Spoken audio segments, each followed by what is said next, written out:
12 रबीउल अव्वल के ताल्लुक से एक मसला ये भी है कि जब 12 रबीउल अव्वल का दिन आता है तो शाम के वक्त में या तो असर के बाद या फिर बाद नमाज मगरिब जगह जगह घरों पर या बड़े बड़े होटलों के अंदर या बड़े बड़े मैरिज होम के अंदर महफिल मीलाद के नाम से एक महफिल सजाई जाती है और उसके अंदर ये अकीदा रखा जाता है कि इन महफिलों के अंदर रसूलुल्लाह सल्लल्लाहु अलैहि वसल्लम बनफ्से नफीस तशरीफ लेकर के आते हैं।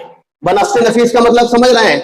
बनफ्से नफीस का मतलब ये है कि जिस्म के साथ तशरीफ लेकर के हाजिर होते हैं, वहां दुरूद और सलाम पढ़ा जाता है और रसूलुल्लाह सल्लल्लाहु अलैहि वसल्लम बाकायदा आकर के शरीक होते हैं और उस दुरूद और सलाम को सुन करके खुश होते हैं। और अकीदा ये भी रखा जाता है कि जो इस महफिल के अंदर शरीक होगा उसकी मग़फ़िरत कर दी जाए।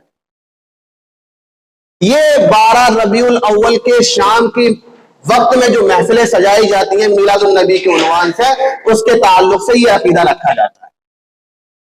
अब पहली बात ये कि जो लोग ये अकीदा रखते हैं उनको चाहिए कि वो इस बात को जाहिर करें कि रसूलुल्लाह सल्लल्लाहु अलैहि वसल्लम की वफात हुई, क्या उसके बाद से रसूलुल्लाह सल्लल्लाहु अलैहि वसल्लम किसी सहाबी के पास बनफ्से नफीस तशरीफ लाए, मुलाकात की?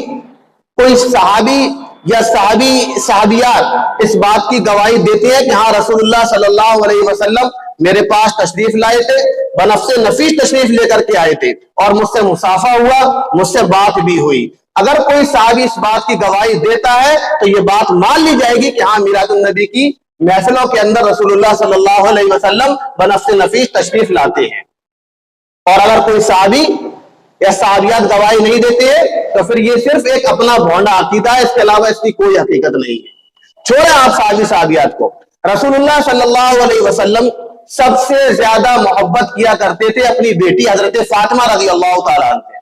क्या हजरत फातिमा रज़ी अल्लाह तआला अन्हा को बेचैनी नहीं थी? क्या अल्लाह के रसूल सल्लल्लाहु अलैहि वसल्लम से जुदाई का गम नहीं था? क्या हजरत फातिमा ने कभी इस बात को बयान किया कि रसूलुल्लाह सल्लल्लाहु अलैहि वसल्लम इन 2 महीनों के अंदर मेरे पास तशरीफ लाए, मेरे अब्बा से मेरी मुलाकात हुई, मेरी बातचीत हुई? हजरत फातिमा रज़ी अल्लाह तआला अन्हा ने कभी भी इस चीज को बयान नहीं किया। इससे आगे चलिए आप, हजरत आयशा रज़ी अल्लाह तआला अन्हा आपकी सबसे ज्यादा चहीती बीवी, जिनसे आप सल्लल्लाहु अलैहि वसल्लम सबसे ज्यादा मोहब्बत किया करते थे सारी बीवियों में, उनकी वफात होती है 50 हिजरी में। क्या हजरत आयशा रज़ी अल्लाह तआला अन्हा ने इस बात की गवाही देकर रसूलुल्लाह सल्लल्लाहु अलैहि वसल्लम बनफ्से नफीस तशरीफ लेकर के आए और मुझसे बातचीत करी, मुझसे मुलाकात हुई? हजरत आयशा ने इसकी बिल्कुल भी गवाही नहीं दी। और आगे चलिए, हजरत हसन रज़ी अल्लाह तआला जिनके रसूलुल्लाह सल्लल्लाहु अलैहि वसल्लम जो उनकी आंखों के तारे हैं, रसूलुल्लाह सल्लल्लाहु अलैहि वसल्लम की आंखों के तारे हजरत हसन हजरत हुसैन रज़ी अल्लाह तआला। हजरत हसन और हजरत हुसैन दोनों की वफात 61 हिजरी में हुई। कि हजरत हसन हजरत हुसैन इस बात की गवाही देते हैं कि रसूलुल्लाह सल्लल्लाहु अलैहि वसल्लम इन 60 साल जिंदगी के अंदर कभी उनके पास बनफ्से नफीस तशरीफ लाए और मुलाकात की हो?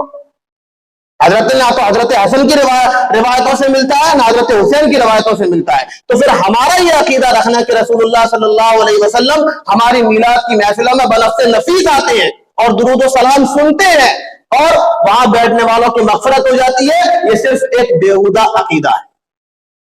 इसकी कोई हकीकत नहीं है, इसकी कोई भी हकीकत नहीं है। और आप मुझे जरा अकल से बताएं, अल्लाह के रसूल सल्लल्लाहु अलैहि वसल्लम की हदीस है, मन सल्ला अलैया, जिसने मेरे ऊपर दुरूद भेजा, इंदा कब्री, मेरे कब्र के पास खड़े होकर के, समेत हूं, मैं उसको खुद सुनता हूं।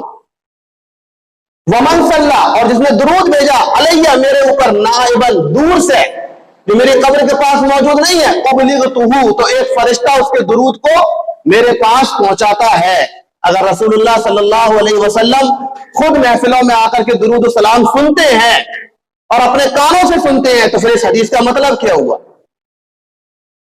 अल्लाह के रसूल साफ कह रहे हैं कि जो मेरे कब्र के पास खड़े होकर के दुरूद पढ़ता है उसे मैं खुद सुनता हूं, और जो दूर से पढ़ता है, जो मेरे पास मौजूद नहीं होता, एक फरिश्ता अल्लाह ने वहां मुकर्रर कर रखा है, वो दुरूद लेकर के आता है, सलाम लेकर के आता है और मेरे कब्र के पास पेश करता है।